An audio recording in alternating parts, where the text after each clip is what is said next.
Where's Grace? Tell me, now." Upon returning home, my daughter, Grace, who should have been in bed with a high fever, was nowhere to be found. I shook my husband, Noah, who was lying on the floor with a beer can rolling beside him. "What? She's in the bathroom." I tried to lower her fever. Hurriedly untangling my legs, I opened the bathroom door to find Grace, shivering in the cold bath. "Grace." Quickly pulling her out of the bath, I undressed her and wrapped her in a bath towel. "Mom, my head hurts," Grace said weakly, her face pale. Panicked, I called an ambulance, and we had to rush her to the emergency room. "You'll be okay. I'm right here with you." All I could do was desperately try to reassure her, tears streaming down my face. But what followed was a shocking turn of events that I could never have imagined. I'm Kate, a 32-year-old elementary school teacher. I met my husband, Noah, in college, and we've been married for 7 years now. A year into our marriage, our daughter, Grace, was born. She's a bit shy at 5 years old, but she's an adorable child. "Mom, I love you." "I love you too, Grace." Watching Grace grow up healthy and happy brought me immense joy, but life isn't always easy. Last year, Noah quit his job because of a difficult boss, claiming work was too tough. He's never been particularly fond of working, and this wasn't the first time he quit without finding another job lined up. "What are you going to do for a living?" "I'll find a company that appreciates my talents." "Okay, do you even have something you want to do?" "Stop nagging. You're working, so we won't be in financial trouble. I'll just do some work from home for now." Without any clear goals or plans for a new job, Noah started doing odd jobs from home. While he received requests from a few companies for web design, the income was unstable, didn't cover our expenses, and worse, he treated it all as his pocket money without contributing to the household expenses. With only my salary to rely on, saving money became impossible, and I started worrying about our future. I pleaded with him to get a job for the sake of our family, but he refused to budge, insisting that as long as we're getting by, there's no need to worry.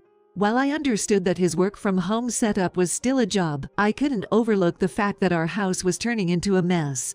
He'd leave dishes lying around, trash scattered everywhere without bothering to throw it away. Even when it rained, he'd leave the laundry hanging outside, and clothes strewn all over when he took a bath. "Could you at least clean up after yourself and pick up the trash?" "I'm working too, so we should help each other out, right?" "Huh. I'm not one of your students, so don't act all high and mighty, you ugly hag." I couldn't help but feel exasperated by his tantrums whenever I tried to address the issue. He's worse at listening than the kids in my class. Like a toddler, honestly. Now that Grace is 5 and starting to understand things, I often find myself backing down from arguments with Noah to avoid showing Grace any fights. Consequently, I rarely ask him for help with Grace. "Dad, can you read a book instead of playing games?" "Ick, annoying. Go away." Noah spends his free time lazing around, constantly playing games on his phone like a child. Meanwhile, I handle everything at home, making breakfast, taking Grace to and from school, shopping, cleaning, washing dishes, and babysitting. I also work on school tasks at night, sometimes feeling exhausted. This daily cycle, with Noah offering no help, only fueled my frustration. I can't keep this up. Grace deserves better. Please, think about the family a bit. I quit my job to have my own time. Can't I relax a bit? Think about Grace too, not just yourself. You're so annoying. With that, he'd storm off somewhere, refusing to listen no matter what. Ultimately, it seemed like he cared more about himself than his family. I considered leaving him multiple times, but couldn't bring myself to do it. That's because he was a very kind person when we met when we were students. Orphaned early in life, he worked hard to pay for school while holding down multiple jobs. His dedication and kindness drew me to him. I hope he would return to his former caring and hardworking self, but looking back, I should have left much sooner. Maybe I inadvertently changed him by being too devoted. One day, my health finally gave out from all the stress, and I developed a high fever. One reason it got worse was because I never took time off, afraid the kids would fall behind if I did. However, with a temperature over 104 degrees Fahrenheit, I couldn't move, so I asked Noah for help. "You're an adult, right? Just push through the fever." His response was harsh. Meanwhile, Grace stayed close, worried about me. "Mom, are you okay?" "I'm fine, just a little fever." She wet her handkerchief and placed it on my forehead. It felt so nice. Tears welled up at her kindness. "Thank you, Grace. Mom, get well soon." Despite all the struggles, I felt I could endure anything with her by my side. However, I didn't want Grace to catch my cold, so I told her to stay with Noah. But she refused, saying she didn't want to be near him, likely because he never showed her much affection. 3 days later, Grace developed a high fever too. We took her to the hospital, where I stayed by her side all night, cooling her head and giving her medicine, but she didn't improve much. The next day, she had to stay home from daycare, but I couldn't miss work because of a class observation. Reluctantly, I had to leave her with Noah, who was home all day. "Please, can you take care of Grace today? Parents are coming to visit my class today, and as a teacher, I can't just take the day off. Ick, such a hassle. Why don't you just skip work?" Reluctant as he was, Noah reluctantly agreed after I pleaded with him. So, I left for work after asking Noah, but I couldn't stop worrying about Grace the whole time. During my break, I called Noah, but couldn't get through to him at all. After the class observation and sending the kids home, I rushed back home, unable to shake off my worry. "Grace, I'm sorry. I'll be back soon." Upon arriving home, I went straight to Grace's room, but she wasn't there.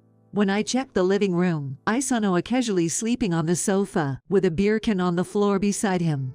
But Grace was nowhere to be seen, and I started to panic. "Where's Grace? Where is she?" I shook him awake, but he just stared blankly at me, still half asleep. She's in the bath. She said she had a fever, so I helped her cool down." "What? No way." I rushed to the bathroom, flung open the door, and was met with a shocking sight. Grace was in the bathtub, up to her waist in cold water, trembling violently with a bright red face. How long had she been there? "Grace." I hurriedly pulled her out of the bath, undressed her, and wrapped her in a towel, but she couldn't stop shivering and clung to me, complaining. "Mom, I'm cold. My head hurts. Grace, I'm so sorry. We'll go to the hospital right away. Hang in there."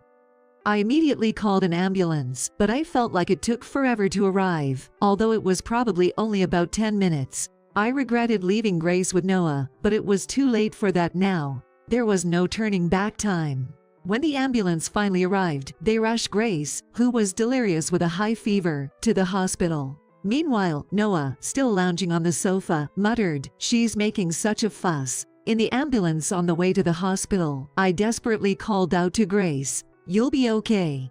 I'm right here with you. Mom, Mom." Tears streamed down my face as Grace kept calling out to me in her delirium. When we arrived at the hospital, thanks to the doctor's efforts, Grace, who had been in critical condition for a while, stabilized a bit, but she still needed to be hospitalized for a while for observation. I entrusted sleeping Grace to the nurse and went home briefly to prepare for her hospitalization. The house was still a mess, with lunch containers scattered on the table. There was no sign of Noah, who hadn't answered my calls from the hospital. I couldn't even confront him about not checking on Grace's condition. "Where are you?" I called out, but there was no answer. Then I heard the sound of water. Realizing it was the shower, I peeked into the bathroom, only to find Noah submerged in the bathtub. "What? Are you kidding me?" I hurriedly dragged him out and called the ambulance again. Noah had stopped breathing for a while, but the paramedics managed to revive him somehow and he was rushed to the hospital. In the end, he was taken to a different hospital from Grace's and admitted there. According to the doctor, Noah must have hit his head hard and lost consciousness when he slipped and fell in the bathtub, sinking into the water. Well, I remember feeling good and getting into the bath while drunk, but I don't remember anything after that. When Noah regained consciousness after a while, he awkwardly muttered when he noticed I was there, "Well, I'm glad you're okay. If you're hospitalized, I'll take care of you. My parents have already passed away, so you're the only one who can take care of me. So, don't you have anything you want to ask or say to me?" Not really. "Oh yay, bring me my game from home." Upon hearing those words, my determination solidified. As a father, there should have been other things he needed to say. "I won't come to this hospital room ever again. With boiling anger, I left his hospital room. After that, he called my phone multiple times, but I ignored him and stayed with Grace the whole time. Unfortunately, Grace ended up getting pneumonia, and her fever remained high even after being hospitalized, putting her in a critical condition.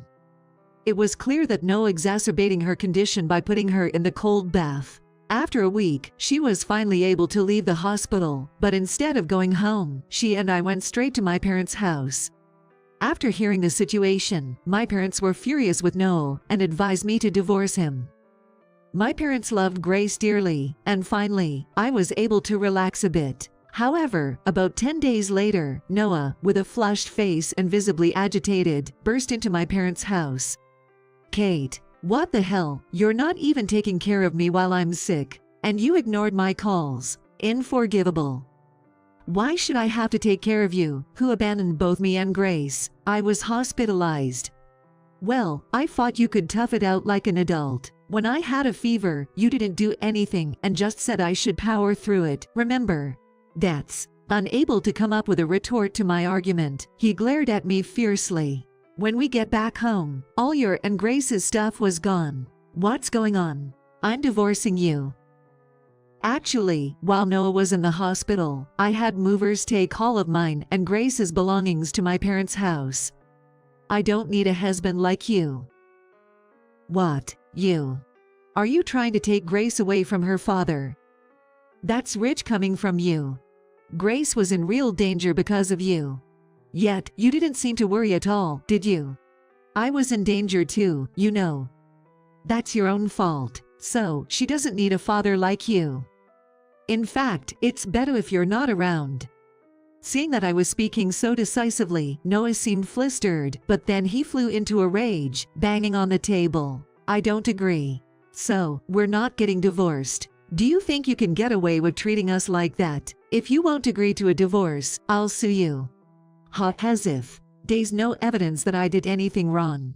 If you really want a divorce, cough up some alimony. I have evidence. Decisive evidence. A year ago, since Noah had quit his job on his own and started behaving badly towards me, I had been secretly recording with the baby monitor camera we used when Grace was a baby. All of Noah's abusive words were recorded there. When I showed him the footage on my phone, he turned pale and started shaking. It seemed like he finally realized he couldn't escape.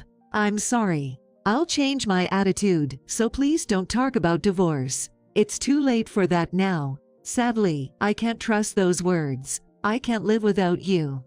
I'll be in trouble. So, it's about money after all. I know your true intentions." Actually, the camera also recorded Noah talking to his friends on the phone. In it, he said, "It's easy. My wife works and brings in money, and she takes care of the household chores like a maid. I can't give up this comfortable life. I was just joking. Don't mess with me. I don't want to see the face of the lowest scum like you anymore. Get out. Wait. I'm really sorry. I apologize. If you stay here any longer, I'll call the police." Hearing the word police, Noah hesitated for a moment, but he didn't try to leave. Then, my father, who had been listening in the next room, suddenly burst out. With a fierce expression, my father swung a bat and shouted, "You scoundrel! Do you intend to make my daughter even more miserable?" From behind him, my mother shouted, "Go away." In this chaotic situation, Noah trembled and almost fell over, then hurriedly ran away. Afterwards, perhaps fearing legal action, Noah smoothly agreed to the divorce. I was able to receive a lump sum of $20,000 in compensation and $100,000 in child support. Apparently, Noah borrowed money from loan sharks and paid me with it. I heard through the grapevine that he couldn't afford the rent for the apartment we used to live in, so he moved to an old, small apartment without a bath, where the toilet is shared. Despite working multiple jobs, he struggles with debt collectors from the loan sharks. I'm living happily at my parents' home. Grace is also growing up happily, being taken care of by her grandparents with a smile on her face every day. Finally, every day in peaceful life is a blessing.